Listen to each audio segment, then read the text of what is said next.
El Señor esté con ustedes. Con tu espíritu. Evangelio de nuestro Señor Jesucristo según San Lucas. Gloria a ti, Señor. Por la señal de la Santa Cruz de nuestros enemigos, líbranos, Señor, Dios nuestro. Refiriéndose a algunos que se tenían por justos y despreciaban a los demás, Jesús dijo esta parábola. Dos hombres subieron al templo para orar. Uno era fariseo y el otro publicano. El fariseo de pie oraba así: Dios mío, te doy gracias porque no soy como los demás hombres, que son ladrones, injustos y adúlteros, ni tampoco como ese publicano. Ayuno 2 veces por semana y pago la 10ª parte de todas mis entradas. En cambio, el publicano, manteniéndose a distancia, no se animaba siquiera a levantar los ojos al cielo, sino que se golpeaba el pecho diciendo: Dios mío, ten piedad de mí, que soy un pecador.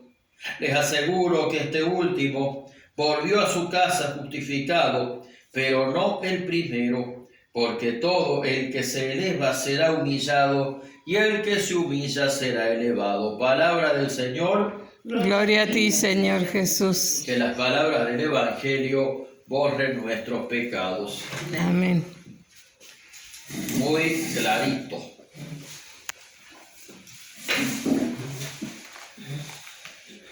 En la sociedad de la época de Jesús, al igual que en esta, los roles estaban establecidos. Tenían, así como en una sociedad como esta, por ejemplo, y obviamente que probablemente va a tener más reputación un sacerdote, un médico, que un ladrón, que un estafador, van a tener mejor reputación que un corrupto. Pasaba lo mismo en la época de Jesús. Tenemos al fariseo, que era un doctor de la ley, un hombre religioso, que se sabía la Biblia de memoria y sabía de memoria los preceptos de la religión. Sabía muy bien las reglas. Y también, generalmente tenía prestigio. Se tendía a respetar al fariseo. Al mismo tiempo, el publicano era despreciado, a pesar de que tenía poder. El publicano era muy corrupto. El publicano era el cobrador de impuestos. Ustedes saben que toda la zona de Jesús estaba colonizada, estaba dominada por el Imperio Romano, por ejemplo, de la misma manera que nuestro continente estaba dominado por los españoles. Y el publicano era doblemente corrupto. Primero, porque era un traidor a la patria. El publicano era un judío, generalmente, que trabajaba cobrando impuestos para el Imperio Romano, por empezar. Así que era traidor por eso, corrupto por eso. Pero además era corrupto porque de los impuestos que cobraba, todavía cobraba más. O sea, cobraba la tajada de él, la coima de él. En vez de cobrarle la comisión al Imperio Romano, que debe habérsela cobrado, también le cobraba una tajada a los que él le cobraba. Así que el publicano era doblemente corrupto. O sea que socialmente se habrán dado cuenta quién tenía en la sociedad más prestigio que el otro. Sin embargo, Jesús a los fariseos, a los muy prestigiosos fariseos, siempre los trataba de hipócritas y siempre les enrostraba la gran y enorme soberbia que tenían. ¿Por qué? Porque ellos agarraban los preceptos, las reglas y las cumplían y creían que cumplir las reglas ya estaba. Entonces, ¿qué pasa con el fariseo de pie? Te agradezco, Señor. Es como que la careteaba además el fariseo porque oraba en voz alta para que lo escuchen.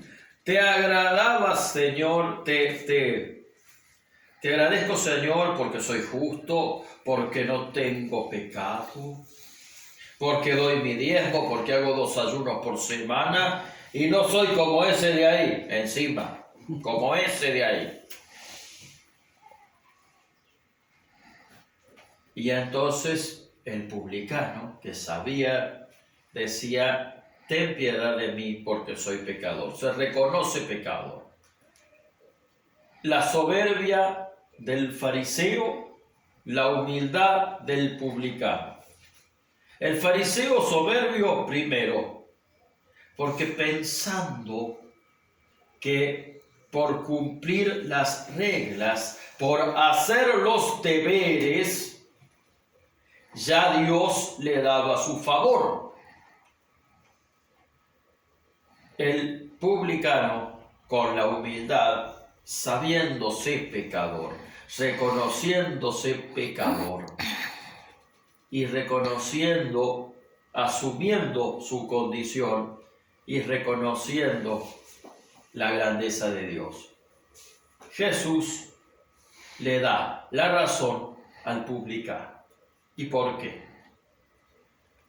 Primero que nada, no solamente el fariseo tiene una gran hipocresía y una gran soberbia, sino que el publicano creía que sus obras y sus méritos le alcanzaban para llegar a la salvación. Y resulta que el publicano, reconociendo sus defectos y sus maldades, reconoce que necesita a Dios. La actitud del fariseo es la actitud del soberbio, la actitud del que cree que se la sabe a todas, de la actitud del que cree que la tiene clara. Pero sobre todo, es la actitud de la que cree, del que cree que no necesita a Dios, hasta tal punto que en algún momento se cree igual a Dios, si te pones a ver. En cambio, la actitud del publicano es reconocer que Dios sigue trabajando en él, que no es perfecto. Cuando nosotros, pasa mucho en gente que va a la iglesia, que cree que por el solo hecho de ir a la iglesia ya está salvada y hasta se cree con derecho a juzgar a los demás. Y eso trae un inconveniente. Primero, un gran pecado de vanidad y de soberbia, pero también el hecho de que se cierra a que Dios siga trabajando en ella. Y cuando yo me cierro al hecho de que Dios siga trabajando en mí, yo estoy cerrándome al hecho de seguir creciendo. En cambio, ¿cuántas veces se ha escuchado decir a mucha gente que no se confiesa porque no tiene pecado? Bueno, no hay mayor trampa del diablo que decir que no tengo pecado. Es más, es un grave pecado. Y de hecho nos puede costar la salvación pensar que no tenemos pecado. En cambio, el fariseo, el publicano, tiene la humildad de asumir cuál es su condición. Reconocer mis pecados, mis culpas y mis debilidades no me hace débil. Tampoco se trata de ser un masoquista que se machaca diciendo soy un pecador. No es necesario andar flagelándose. No. Es reconocer que necesito reconciliarme con Dios, que necesito mejorar. El humilde no está reconociendo su pequeñez, está reconociendo la grandeza de Dios. ¿Y cuál es el kit de la cuestión? ¿Cuál es el kit de la cuestión? Resulta, cuando nosotros hemos recibido el bautismo, nosotros hemos recibido el Espíritu Santo. Entre las cosas que hemos recibido con el Espíritu Santo, hemos recibido la gracia de Dios. ¿Qué es la gracia de Dios? Es esa, a grosso modo, es esa ayuda, esa asistencia sobrenatural que Dios nos da para que nosotros podamos vivir la vida de santidad. Y esa vida de santidad no depende solamente de las buenas obras que hagamos, sino de cuánta, ojo, que no estoy descalificando la buena obra, quiero decir que no depende solamente de nuestro esfuerzo, sino de la asistencia que nos da esa gracia, a grosso modo dependemos de la ayuda de Dios y de la obra que Dios hace en nosotros. La misma Madre Teresa de Calcuta decía que esa ayuda que ella le hacía a los pobres y a los enfermos de la India, se las daba, la fuerza se las daba la oración y la Eucaristía, se las daba su vocación, se las daba el rezar todos los días, el comulgar, el escuchar la palabra de Dios, porque así recibimos la gracia de Dios, que es esa fuerza, ese poder que hace que Dios nos haga hacer el bien. Y nuestras buenas obras son consecuencia de esa obra de Jesús en nosotros, ¿sí? Por eso tenemos que buscar tener, aunque nuestra vida parezca perfecta, nosotros tenemos que siempre examinar nuestra conciencia y reconocer que Dios es más grande que nosotros y que necesitamos seguir creciendo para evolucionar, para crecer, para aprender, para salvarnos. La gracia de Dios. Por eso a mí me preocupa esos discursos medio engañosos que uno lee en el Facebook, cuando dice que las manos que ayudan son más importantes que los labios que rezan. Sí, lo ideal sería que nuestras manos ayuden y que no solo nuestros labios recen, es verdad. Pero cuidado cuidado con descalificar la vida espiritual, porque el bien vale cuando recibimos la fuerza de Dios para hacerlo, ¿sí? O cuando dicen la mejor religión es ser buena persona. ¿Qué es ser buena persona? No todos tenemos el mismo concepto de lo que es ser una buena persona. No hace falta ir tanto a misa. Hagamos obras de caridad y las dos cosas son necesarias. Es necesario hacer las obras de caridad porque Jesús nos manda a amar a Dios y al prójimo. Y amar a Dios y al prójimo es hacer obras de misericordia. Pero también es necesario ir a misa porque esas obras buenas que hacemos, las hacemos gracias a lo que recibimos, a la inspiración que recibimos de la gracia de Dios, del Espíritu Santo y de Dios. ¿Por qué? Porque si nosotros la hacemos solamente de corazón, El día que no tengamos ganas de hacer el bien, no lo vamos a hacer. ¿Y qué pasa? Que Dios no nos manda a hacer el bien cuando lo sintamos. Dios nos manda que hagamos el bien siempre. Cuando no tenemos ganas y cuando no lo sentimos también.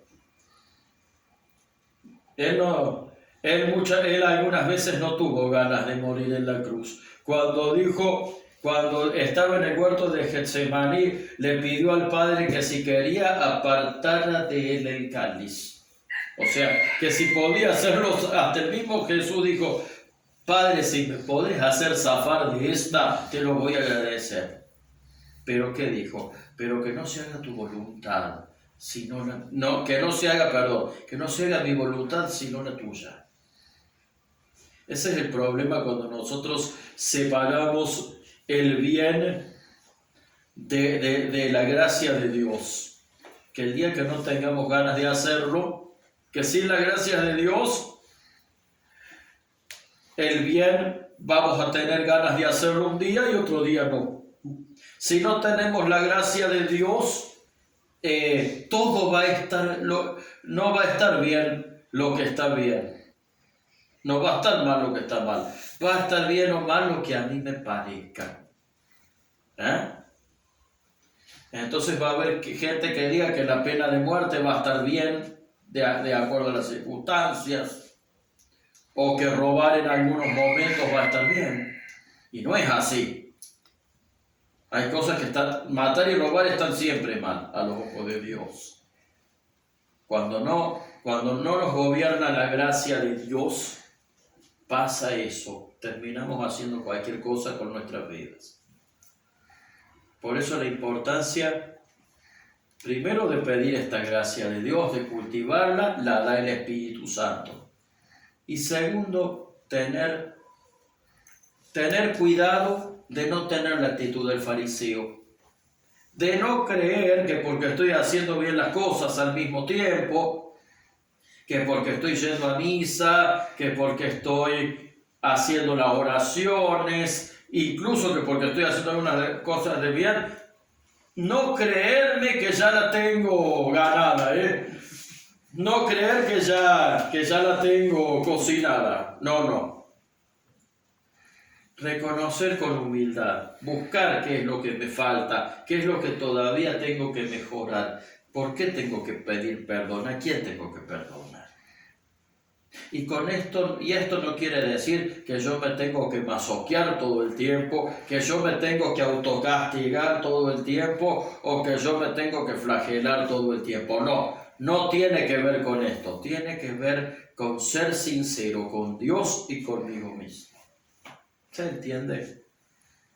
Pidámosle a Jesús que nos haga dar cuenta cuando tenemos la actitud del fariseo, cuando estamos con la soberbia. Pidámosle a Jesús cuando estamos con la actitud. Tener la actitud del publicano, la humildad de reconocer que Dios es más grande que nosotros y que sigue siempre trabajando en mí. Y pidámosle a Jesús la gracia de Dios para que toda nuestra vida, cristiana y no cristiana, la vivamos a través de Él. Amén. Amén. Amén.